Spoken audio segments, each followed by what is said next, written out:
Turkey embarks on a peace drive to break the 40-year deadlock between Syria and Israel. This time, Tel Aviv says it's ready to pull out from all of the Golan Heights. But having failed to reach a peace deal before, how likely is peace now? This is Inside Story.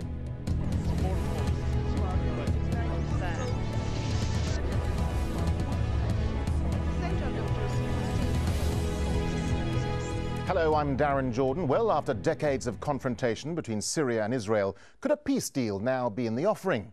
Turkey's Prime Minister Recep Tayyip Erdogan says his country is now mediating between Tel Aviv and Damascus.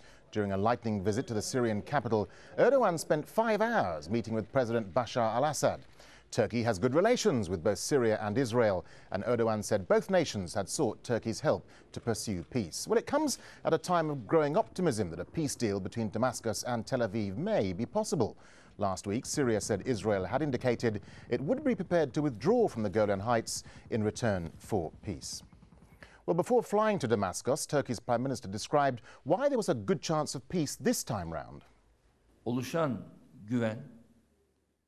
The trust Turkey has makes it almost obligatory to take on a mediating role. For instance, Sunni factions participated in the elections in Iraq, joined the parliament, and now have power, even if limited, in the country's administration.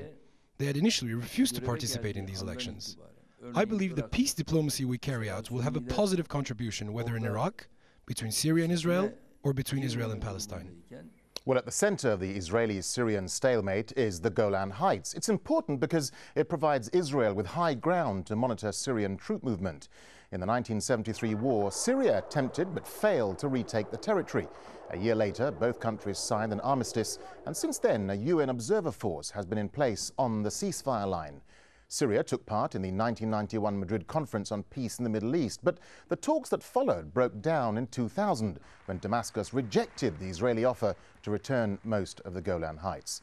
Now, with Israel saying it's ready to satisfy Syria's demands on the Golan, a peace deal seems more likely. That would involve the dismantling of Jewish settlements in the territory, which provides a third of Israel's water supplies. Well, joining us now are our guests in Ankara, Alon Lilla. He's a former Director General of the Israeli Foreign Ministry. He's also the chairman of Israel-Syria Peace Society. In Damascus, Samir Al-Taki, head of the Center for Foreign Affairs at Orient Center for Studies. And in Beirut, Alistair Crook, a former Mideast advisor to the EU. Gentlemen, welcome to the programme. Alistair Crook in Beirut, if I may start with you.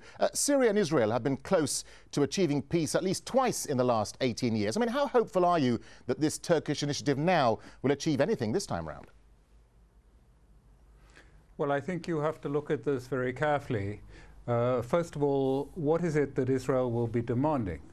If it is, as it seems likely, that they're demanding, in return for this, the severing of links with Hamas, with Hezbollah, and also with Iran, in return for the evacuation from the Golan Heights, I think it will be very difficult to take this forward for Syria.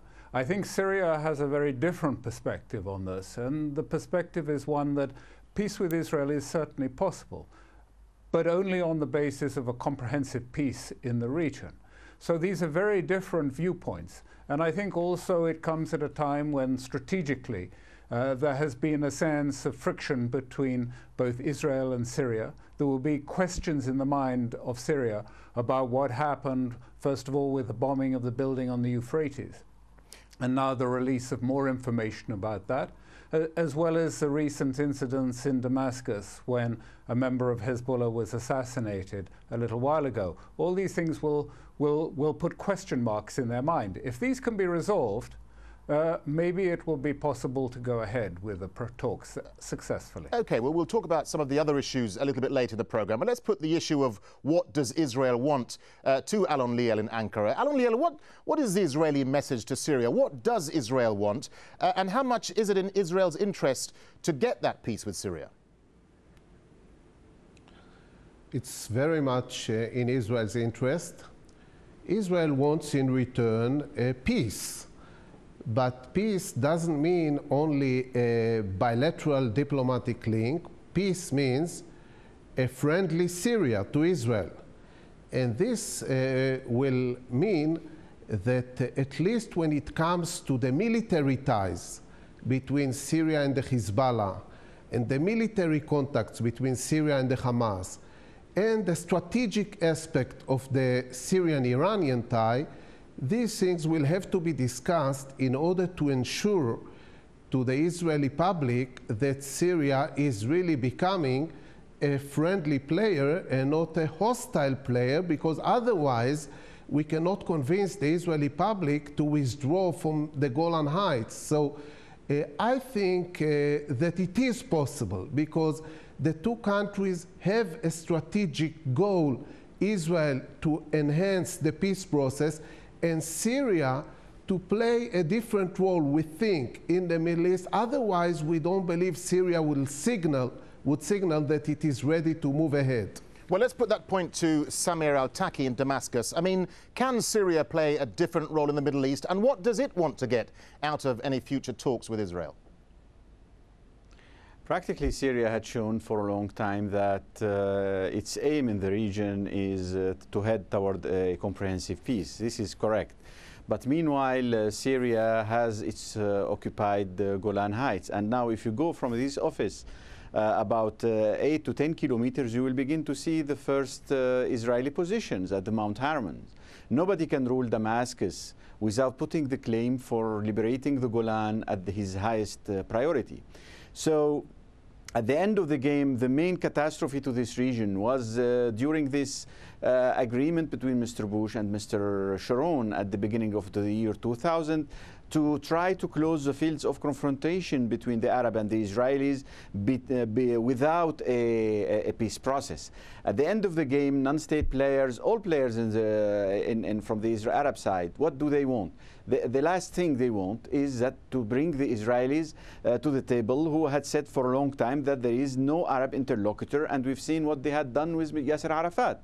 So practically, at the end, the Syrian analysis is that now, after what happened in the year 2006 in July, the Syrians think that now there is a kind of level of deterrence that could make the Israelis have an incentive to think about a peace deal. Okay, well, let's bring in some of those other players that you mentioned. Let's talk about the Washington dynamic and bringing back Alistair Crook in Beirut. Alistair, I mean, last week the CIA released video footage and many pictures of the so-called Syrian nuclear facility that was bombed last year that Samir al-Taki was just mentioning there. What do you read into the timing of this release, and could it have been done by Washington perhaps to torpedo any peace talks with Syria? Well, I think one should always be very, very skeptical of intelligence that happens to come up at a convenient time.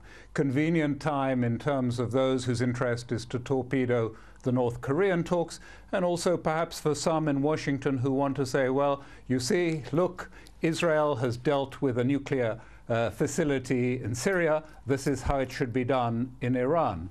But I think more seriously, it should be looked at very cautiously, because Syria's never had a history, and there's been none in the past of any attempts to acquire nuclear capability.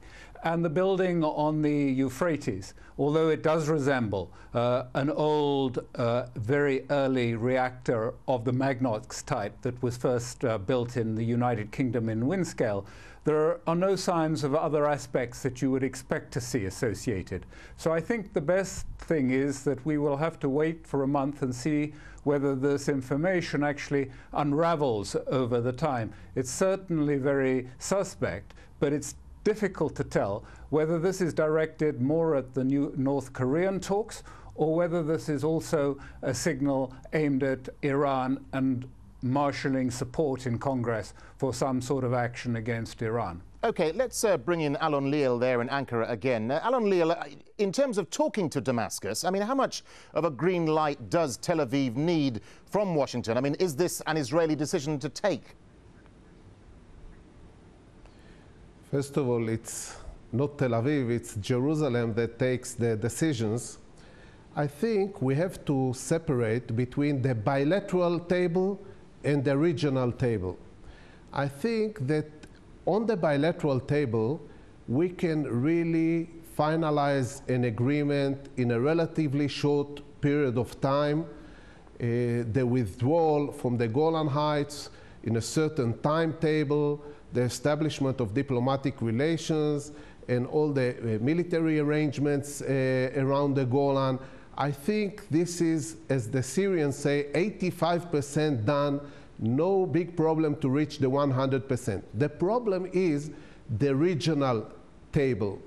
On the regional table, we will have to discuss issues like Iran, Lebanon, the Palestinian issue, and on this table we need the United States.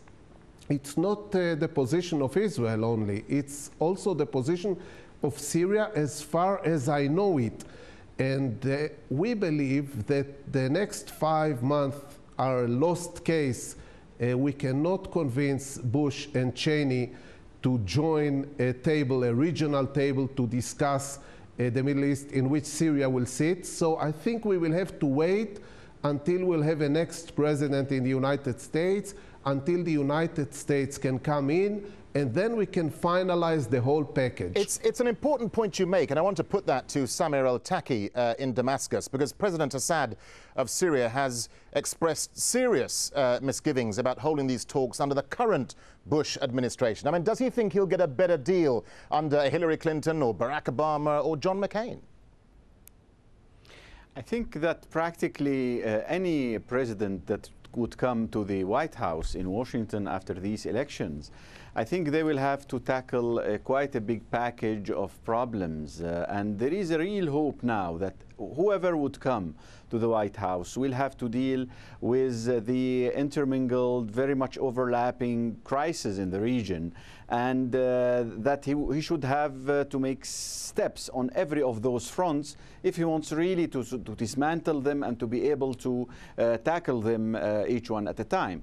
So practically the aim now is to prepare things even at the stage of a pre-negotiation, at the stage of showing intentions, perspectives, etc., till we reach a certain point where the Americans would be able to be engaged, because they form an important guarantees for both sides. And practically, we have to admit that there is a loss of confidence between the two sides. At least I say that, and that's why I think the Syrians and the Israelis do think that they need the Israelis on the table. Okay, sorry, the Americans on the table. Okay, gentlemen, stay with us, won't you? Because it's time for a short break now. But when we come back, what price will the armed groups like Hezbollah and Hamas be made to pay in any peace deal between Syria and Israel? More on that. Stay with us.